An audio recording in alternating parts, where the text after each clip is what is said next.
ತಂತ್ರಜ್ಞಾನದ ಓಟ ವೇಗ ಪಡೆದಂತೆ ಅದರಿಂದ ಸೃಷ್ಟಿಯಾಗುವ ಸಮಸ್ಯೆಗಳು ಹೆಚ್ಚುತ್ತಿವೆ. ಎಲೆಕ್ಟ್ರಾನಿಕ್ ಗ್ಯಾಜೆಟ್ಗಳು ಕೆಲಸವನ್ನು ಸುಲಭಗೊಳಿಸಿವೆ, ಆದರೆ ಇವುಗಳ ಅತಿಯಾದ ಬಳಕೆಯಿಂದ ಉತ್ಪತ್ತಿಯಾಗುವ ತ್ಯಾಜ್ಯದ ಪ್ರಮಾಣ ಅರಿವಿಲ್ಲದಂತೆ ಭೂಮಿಯ ಒಡಲನ್ನು ಮಲಿನಗೊಳಿಸುತ್ತಿದೆ. ಈ ತ್ಯಾಜ್ಯ ಅಥವಾ ಎಲೆಕ್ಟ್ರಾನಿಕ್ ತ್ಯಾಜ್ಯವು ವಿಶ್ವದಾದ್ಯಂತ ವೇಗವಾಗಿ ಬೆಳೆಯುತ್ತಿರುವ ತ್ಯಾಜ್ಯ ಹರಿವು ಎಂದು ನಮಗೆ ತಿಳಿದಿದೆ.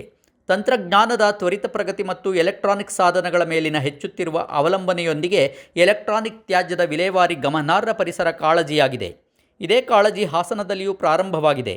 ಹೌದು, ನಗರದ ಎಂಜಿ ರಸ್ತೆ ಬಳಿ ಇರುವ ಪರಿಸರ ಆಧಾರಿತ ಕ್ಲಿಯರಿಂಗ್ ಸಂಸ್ಥೆಯಿಂದ ಎಲೆಕ್ಟ್ರಾನಿಕ್ ತ್ಯಾಜ್ಯ ಸಂಗ್ರಹಣಾ ಘಟಕವು ಪ್ರಾರಂಭವಾಗಿದೆ.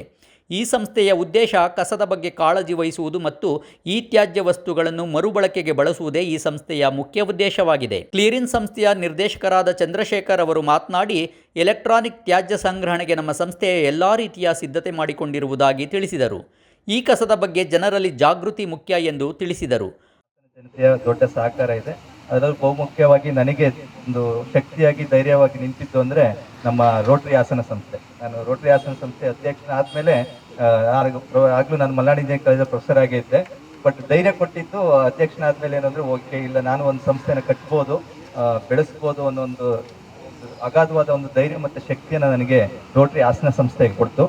ಮನೆಗಳಲ್ಲಿ ಎಲೆಕ್ಟ್ರಾನಿಕ್ ತ್ಯಾಜ್ಯ ಸಂಗ್ರಹಿಸಲು ಕ್ಲಿಯರಿಂಗ್ ಸಂಸ್ಥೆಯಿಂದ ರೀಸೈಕಲ್ ಬ್ಯಾಗನ್ನು ಸಾರ್ವಜನಿಕರಿಗೆ ಇದೇ ವೇಳೆ ವಿತರಿಸಲಾಯಿತು. ಹಾಸನದ ಘನತ್ಯಾಜ್ಯ ನಿರ್ವಹಣೆಗೆ ಉದ್ಯಮ ರೀತಿಯಲ್ಲಿ ಪರಿಹಾರದ ಪ್ರಯೋಗಕ್ಕೆ ಸ್ಥಾಪಿತವಾಗಿರುವ ಕ್ಲಿಯರಿಂಗ್ ಸಂಸ್ಥೆಯ ಇ ವೇಸ್ಟ್ ಕಲೆಕ್ಷನ್ ಕೇಂದ್ರದ ಉದ್ಘಾಟನಾ ಸಮಾರಂಭದಲ್ಲಿ ಗ್ಲೋಬಲ್ ವಾರ್ಮಿಂಗ್ ಮತ್ತು ಬಿಸಿ ಅಲೆ ಕುರಿತು BGVS ಶಿಕ್ಷಣ ಉಪಸಮಿತಿ ಸಂಚಾಲಕಿ ಕವಿತಾ ಮಾದರಿ ತಯಾರಿಸಿ ವಿವರಣೆ ನೀಡಿದರು.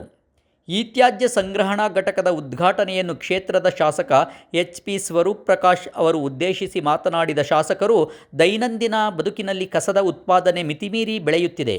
ತಂತ್ರಜ್ಞಾನ ಬೆಳೆದಂತೆ ಮನುಷ್ಯ ಬಳಸಿ ಬಿಸಾಡುವ ಎಲೆಕ್ಟ್ರಾನಿಕ್ ತ್ಯಾಜ್ಯಗಳ ಉತ್ಪಾದನೆ ಕೂಡ ನಮ್ಮ ಪರಿಸರಕ್ಕೆ ದೊಡ್ಡ ಮಟ್ಟಿನ ಗಂಡಾಂತರವನ್ನು ತಂದೊಡ್ಡಿದೆ. ಪರಿಸರಕ್ಕೆ ಮಾರಕವಾಗಬಲ್ಲ ಎಲೆಕ್ಟ್ರಾನಿಕ್ ತ್ಯಾಜ್ಯವನ್ನು ಪ್ರತ್ಯೇಕವಾಗಿ ಶೇಖರಿಸಿ ಸಮರ್ಪಕವಾಗಿ ನಿರ್ವಹಿಸಿದರೆ ಪರಿಸರಕ್ಕೆ ಒಂದು ದೊಡ್ಡ ಕೊಡುಗೆ ನೀಡಿದಂತೆ ಎಂದರು. ಇಲ್ಲಾಂದರೆ ನಮ್ಮ ಕ್ಲಿಯರೆನ್ಸ್ ಸಂಸ್ಥೆ ಏನು ಕೇಂದ್ರ ಇದೆ ಅಲ್ಲಿಗೆ ಬಂದು ಹಾಕಿದ್ರೆ ಭಾಳಷ್ಟು ಒಳ್ಳೆಯದಾಗುತ್ತೆ ಅಂತ ತಮ್ಮ ಮೂಲಕ ಮತ್ತೊಮ್ಮೆ ನಾನು ಮನವಿಯನ್ನು ಮಾಡ್ತಾ ಇದ್ದೀನಿ. ಅದೇ ರೀತಿ ಇವತ್ತು ಇ ವೇಸ್ಟ್ ಕಲೆಕ್ಷನ್ ಸೆಂಟರ್ ಅಂತ ಭಾಳ ಮುಖ್ಯವಾದ ಒಂದು ಇದು ಅಂತ ನಾನು ಭಾವಿಸ್ತೀನಿ. ಯಾಕೆಂದರೆ ನಾವು ಪ್ರತಿಯೊಬ್ಬರು ಮನೆಯಲ್ಲಿ ಈ ಎಲೆಕ್ಟ್ರಾನಿಕ್ ವೇಸ್ಟ್ಗಳು ತುಂಬ ಇರ್ತವೆ. ಅದನ್ನು ಏನು ಮಾಡೋಕ್ಕೆ ಎಸೆಯೋಕ್ಕೂ ನಮಗೆ ಮನಸ್ಸು ಬರೋದಿಲ್ಲ. ಎಲ್ಲೋ ಒಂದು ಕಡೆ ಮೂಲೆಯಲ್ಲಿ ಅದಕ್ಕೆ ಒಂದು ರೂಮ್ ಮಾಡಿ ನಾವು ಹಾಕ್ತಿರ್ತೀವಿ.